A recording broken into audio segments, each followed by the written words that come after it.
Welcome to episode 207 of the Iron Will podcast. Hey, it's been a while. It's been a minute, as the kids say.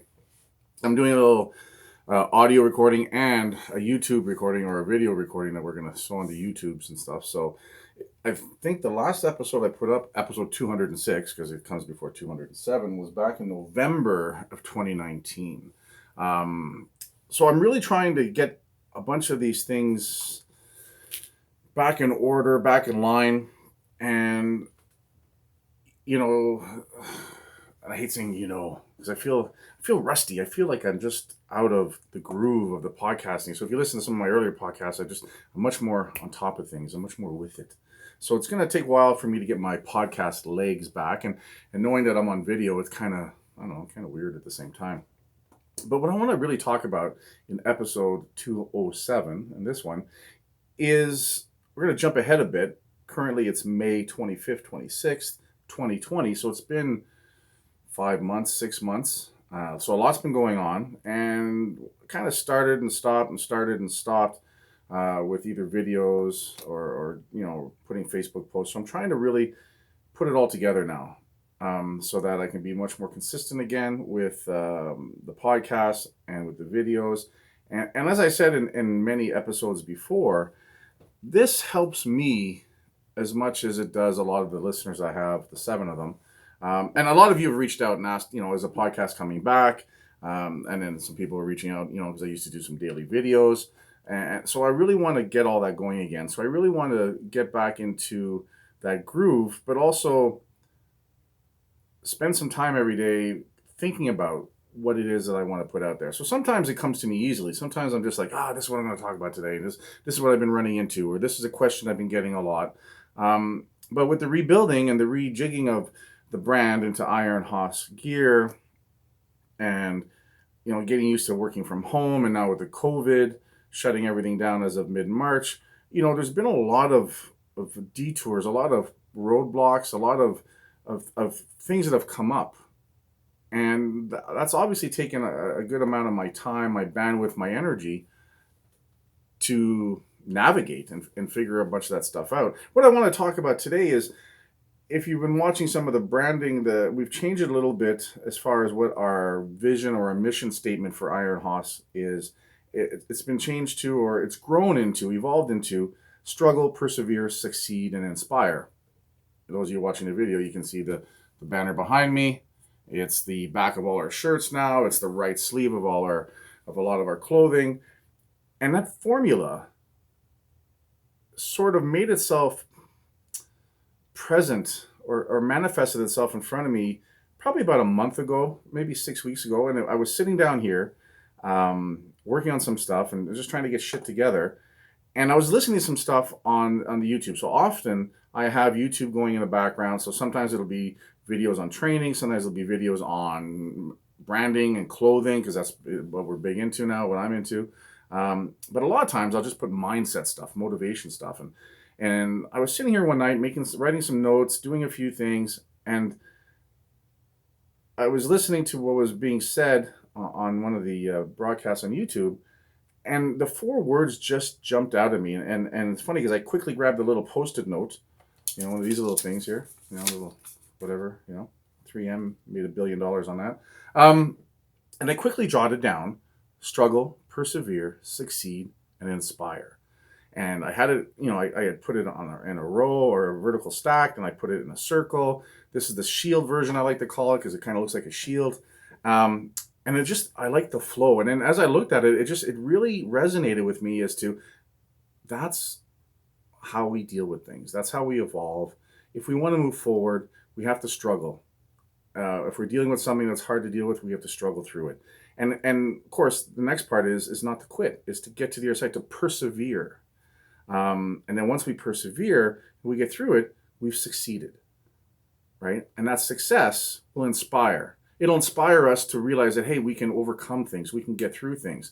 It'll toughen us so that we know that, we can handle the next thing. If I can handle this, then the next thing that comes along, even if it's a little bit bigger, I've got some confidence, I've got some momentum, I have some success behind me. I'm inspired to want to take on the next struggle.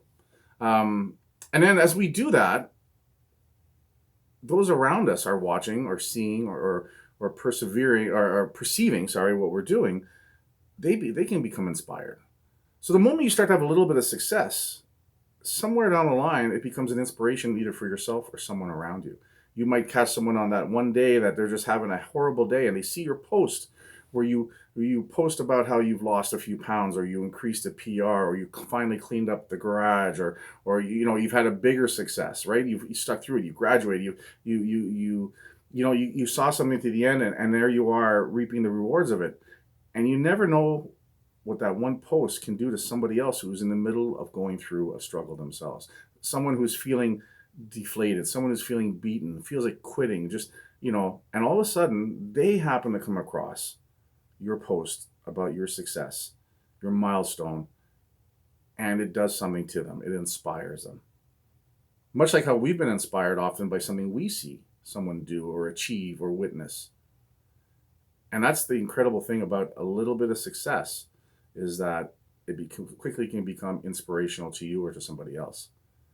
But that formula, I just saw it, and I call it a formula because if you follow it, if you go through struggle and persevere and you succeed and you inspire, right? It leads to something. It creates something. 1 + 1 is 2. In this case, the 4 parts become something greater. And when I saw that, I literally got goosebumps. It hit me.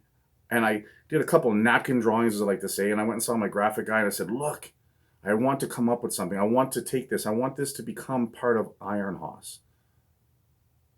So we came up with the circle. We have the circle where it has, the words struggle, persevere, inspire, succeed, and inspire. Then we did the shield version. And I put them out there and I said, okay, guys, which one do you like most? And, it came back 50-50. But what was really, really cool, what really gave me proof of concept or made me realize I was onto something, is that I put it on a hoodie, and right off the bat, people were contacting me directly and saying, I want that hoodie. I want that hoodie. Can I get it in this color? I want that hoodie. Can I get it in this size? I didn't even have a chance to really try to put it up on my website. I don't think it's even up on the website yet. Shop ironhorsegear.com. Shameless plug. But I've sold a bunch of hoodies and shirts and shorts because people just saw that and it meant something. And I think, is it coincidence? It's in the middle of this COVID thing where the world has gone crazy and everything's upside down and people are struggling. And I think it's terrible because people are forced to struggle because they're being told their business has to close, or where they work has been told they have to close, and now they're unemployed, or now they have to find other ways to make ends meet and go through the stress and can't go here and can't go there. It's the definition of a struggle. It's actually on a world level. It's crazy. And forget whether you believe it's legit or not. Forget whether you believe the COVID is really that big a deal or not. That doesn't matter at this point. What is happening at this point is that people are struggling to get through a lot of things. Some people are fine. Some people are in a situation where they're insulated from it because they work for the government and they're paid anyway, or their job is okay, or their business happens to be one of the ones that are deemed essential and they're crazy busy because of, so again, but for a lot of people, it's changed the day-to-day routine. It's made it harder. I mean, it started with toilet paper disappearing off the shelves. You want to talk about something surreal? We live in a country, in a part of the world that we don't ever really go without. And we hear about other countries, or we see other countries on TV or in movies, where there's bread lines and food lines, and you're standing in line to get some sort of financial aid or whatever, just to survive. They have to walk miles to get clean water, all that crazy shit we see on TV. And I remember after the first week of this toilet paper thing, everyone just hoarding it and stuff. And, thankfully I asked my wife and she was like, we had lots, we're fine. So there you go. But after a week, for the hell of it, I went to the grocery store. I wanted to see what's really going on. And I remembered the grocery store looked normal, everything fine, until I turned down the aisle of the toilet paper and the paper towel. And the shelves were empty. And I mean bare. And it looked like something we'd seen on TV, on a movie. And it did something to me. It bothered me. I'd never felt that before. I never felt that sense of lack, that sense of scarcity. Just seeing those empty shelves was bizarre.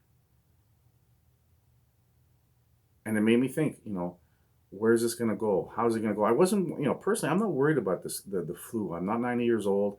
I'm healthy. The people around me are, who I hang out with are. I'm not worried about that. I'm worried about how people are reacting. I worry about how Mr. and Mrs. Jones are going to react. The hoarding, the potential. Everyone talks a nice rosy picture about, be kind to your neighbor, look out for each other. But so many people, the moment they feel that they're a little bit, you know, under the gun, or they're scared, or they're fearful, they resort to selfish acts. We're not used to that. So that's a struggle. And the fear mongering on the TV and on the news, it's always negative, negative, negative. And then there's truly negative things happening. People are losing businesses and jobs that won't be there when this undoes, when this everything opens back up. A few things are starting to open up now. I'm in an industry directly, in the fitness industry, even though I don't own a training facility anymore. The bulk of my clientele train. That's who our apparel is geared towards. Men and women who love the gym and live for the gym and lift to be stronger mentally and physically. That's part of who we are. Gyms, stores that are carrying our products, they're not open. So, we're again directly affected. And I could look back and say, it's fun. I just, was starting to come back or get my feet underneath me again from having to close the last business, the gym and the debt and all those things. And January and February, we're just starting to show some signs, some positivity, heading in the right direction. We're going to, thinking, hey, we're going to be okay. Give me 6 months to a year in this, and I'm going to be able to pay off some things and get ahead on some things and breathe a little deeper, a little easier. And then boom, March hits. And then the COVID and shut down and the meets and all the things that we were moving towards are gone, put on hold, and out of our control. Out of our control because someone else is making those decisions. Not me, not the lifters, not our brothers and sisters in iron, not the gyms. We're being told we have to shut down. We're being forced out of our jobs, out of our businesses. It's a real struggle. So we have to persevere. We have to get through. We have to find a way through that. And at first, I'm not going to lie to you, when this kind of happened, realizing that just as we were starting to come out and move forward on things, this happens, it really felt like 2 steps forward, 1 3/4 steps backwards. So I had a day or two where I felt pretty shitty about things, and I was mad and frustrated and wondering, am I going to, is it ever going to get easier? Am I ever going to find the right thing and move forward and create and be able to be who I want to be and make a living at it? And it's okay to feel that way. It's normal to feel that way, but I don't want to stay there. That's not who I am. I know that's not the way through it. I've been around long enough to know that that's not the way through a struggle. That's not how you persevere. You have to find other ways to get through. You have to look. You have to pivot to stay positive, but you have to make sure that you are able to keep yourself positive. Mindset, working out, taking care of yourself, all those things. We have to make ourselves stronger so we can handle this, so we can get through the struggle. And while we're going through it, I think it's natural to sit there and say, well, how do I make sure this doesn't happen again? How do I make sure if this happens again, that it doesn't affect me and my family and my business the same way? I know a lot of business owners are going through that right now, especially the ones that understand that we'll get through it. But we also understand it's at a cost of time, of energy, of money. That's the struggle. And maybe entrepreneurs and business people tend to be more positive than the average person. So we know we're used to the fight and we're used to getting through things. We understand that if we really want something bad enough, we'll find a way. But every once in a while, you get kind of tired of the struggle. So maybe that's where we work on getting smarter. How do we get smarter? How do we figure some things out? How do we adapt to the world around us as it's changing so that we're not in this situation again? Because the next virus or the next fear, will the governments react the same way? Quite possibly. So we have to figure out a way. How do we do that? How do we insulate ourselves so that we're not so dependent on the normal ways of doing things, or we're not in a position where others can dictate to us whether we can be open or not, whether we can run our business the way we want to or not. Because I know there's a lot of business owners out there that just have to shut down because they were told to shut down and forced to shut down. But you know what? They're still responsible for the rent and the utilities. They're worried about staff. They want to keep staff, but they have to pay. They have to pay themselves. They have families. A lot of people don't think about that. There's the, Serbs out there and you'll get a couple grand a month, but you know what? What if your cost of living is more than that? What if you're used to? What if you worked really hard for 20 years to be able to afford to do more things, to have a higher income? And then overnight, someone takes it away from you. That's a hell of a struggle. That's a big struggle. Those that, are in the middle of it, you get what I'm saying. You understand it. I'm getting a lot of amen, brother. A lot of you out there, though, that, aren't in that position, that have the jobs that are still paying you, telling you to work from home, right? I don't know if you really appreciate what a lot of people are going through. Small business, 69% of the tax revenue is generated by small businesses with 2 to 10 employees. It's not the Fords, it's not the airlines. They're all going to get bailed out by the government. But it's the small businesses that suffer. But we're the bulk of the tax revenue generator. And if 30% of that tax revenue generator goes down, where businesses can't reopen, can't afford to go bankrupt, where's that tax money going to come from? Mr. and Mrs. Jones, who is paid off the tax base, either on a federal, provincial, municipal level, through a hospital, through whatever, that's funded by taxes. There's going to be a point where there's just going to be less taxes collected. Then what? Then you're going to start to feel it. Then you're going to see layoffs, and all of a sudden, things are going to start to affect you. And then all of a sudden you're going to be like, oh, wow, this is not fair. This is not right. Now, I really hope it doesn't get to be that bad. I hope we're able to turn things around. I hope the government opens things up so we can get back to normal, so we can, move forward and have our livelihoods and our businesses. But that's the reality of it. If it keeps going this way, if we keep demanding the shutdown, and businesses aren't allowed to find a way to open up, that's the real reality of it. There's a lot of businesses not coming out of this. There's a lot of businesses that will not reopen their doors. And there's people out there with shitty attitudes saying, well, business should be ready for this. No one was ready for this. No one could have predicted this. And I guarantee you, the only people that are saying that are the people that aren't affected financially by this. They're the only ones. The problem is a lot of these decisions are being made by people whose financial livelihood is not affected by it. They get paid no matter what decision they make. So my whole point of this is, whether you agree with that or not, is understand that there's some real struggle out there. And the formula is the same. The struggles come. The only way through it is to persevere. And if that takes a week, a month, a year, whatever, if you have to pivot, you have to change, if you have to do things a different way than you did before to get through it, that's part of that persevering. That's part of that getting through it. Get to the other side, get to success. And everyone has a different, definition of what success is. So you have to get to your success. What does success mean for you? The one thing I will say with these shutdowns, with a lot more time on our hands, this is the best time or opportunity for people to sit down and take a look at themselves and their lives and where they are emotionally, physically, mentally, health-wise, all that. Normally we get so many excuses. We're too busy, got too much going on, I haven't got time to do that. Well, now there's a lot more time out there for most people. Some people, some aspects, some sectors are crazy busy. But for a lot of us, there's a lot more time on our hands. We've Netflixed everything out, watched everything there is to watch. And we've talked about it many times, sitting down every day, spending some time in your head. What do I want to do? Who do I want to be? And to be that person, what does it look like? What do I have to look like and feel like and think like to be the person I want to be?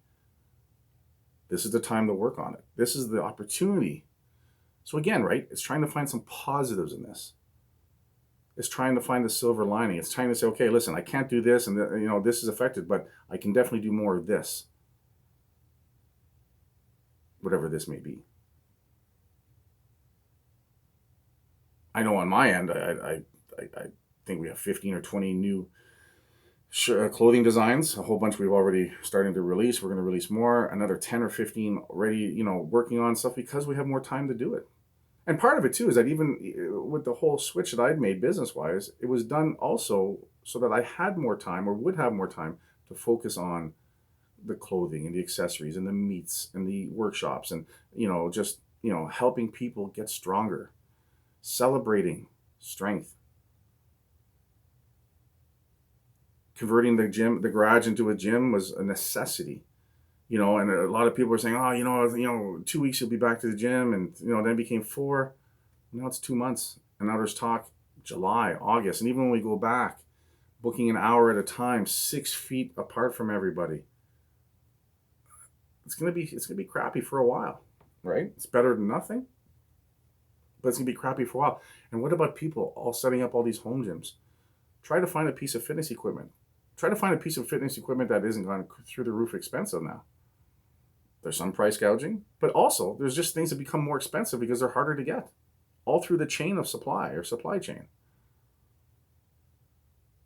All those people that bought home gyms that are set up at home, do you think they're going to be in a hurry to go back to the gym? They just invested all this time, especially if they've overpaid. They've invested all this money and set things up. They're not going to be in a hurry to get back to the gym. The gyms won't be the same for a long time. That business won't be the same. The atmosphere won't be the same. The environment won't be the same. Garage gyms are going to be the thing of the future for the next foreseeable future, I think. Home gyms, basement gyms. 5 guys getting together and putting stuff together and having a workout space of their own that's private. We're going to see more and more of that. And we can't blame them. We can't blame people, because for those of us who love training, and training means so much to us on so many levels, this has been a huge struggle. We're hearing about it, all over now, about the mental health of things. I read somewhere something that they think the stat for people, the deaths from mental health, and depression and suicide will eclipse the amount of people that died from COVID. That's scary. That's a huge piece of collateral damage. But what do you do if your world's been turned upside down? How do you handle that struggle? Every time I post a video of me training, every time, months into it now, people still message me, are you selling anything? Do you have anything for sale? Do you know where I can get this, where I can get that? I'm envious. I wish I could train there. I've had people offer me $100, $200, $300 a month to come train in my garage. I can't do it.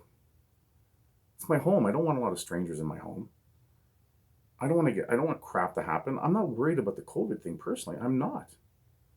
But I'm worried about getting fined because they think I'm doing it as a business. Right?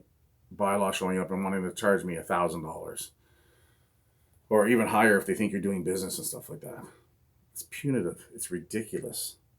It doesn't help the situation. But for me, that's just a way I look at it and say, let's not just put ourselves through that undue stress. Let's not do that to ourselves. Let's not do that to myself. On the flip side is, I miss training in the gym. I just got back into training, after August, after closing the gym. I just fell in love with training again. I missed it. I missed the old me that loved to go in the gym and work out and get strong and fitter. And, my body's changed, my physique has changed, and it's changing. And yes, I'm very lucky that I was able to have some equipment left over and put a gym together in my garage. It's not the same, though, as having my own gym. It's not the same as being in the gym and having access to all kinds of equipment. I miss that. I miss the environment. I miss the people. I miss the socialness to it. It was part of my structure. I would get up. I would go to the gym, do the cardio, I would do this or that. I built my day around, my framework around it. But again, it just comes down to it's part of the struggle. And in persevering through it, it's finding a way through it. How am I going to make this work for me? Knowing that training is utmost important for so many reasons, but not for the very least that it fucking makes me happy. And being happy after coming through, the hardship of closing my business, being happy is huge. Being 52 years old and realizing that I need to put myself in a position where I'm happy doing what I'm doing more often than not, working out is huge. It's my identity. It's who I am. It's what I am. It's what I love. It's what I want to do the most. I enjoy it. I want to be part of it. I want to foster it. I want to inspire it in others.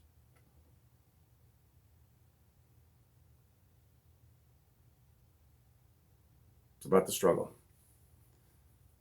Guys, that's all I have to say on that. Head on over to ironhotsgear.com. Use the code word IRONWILL to get 20% off some really cool merch. Any questions, reach out, kurthaas@gmail.com, or post a comment. If you're seeing this on YouTube, post a comment. Love the comments. Let me know what people are thinking. If not, reach out by email. Let me know what's going on. If you have any questions, if you need to talk, if any way I can help you, please reach out. And to get through anything, guys, remember the formula. Struggle, persevere, succeed, and inspire. And I'll talk to you guys later.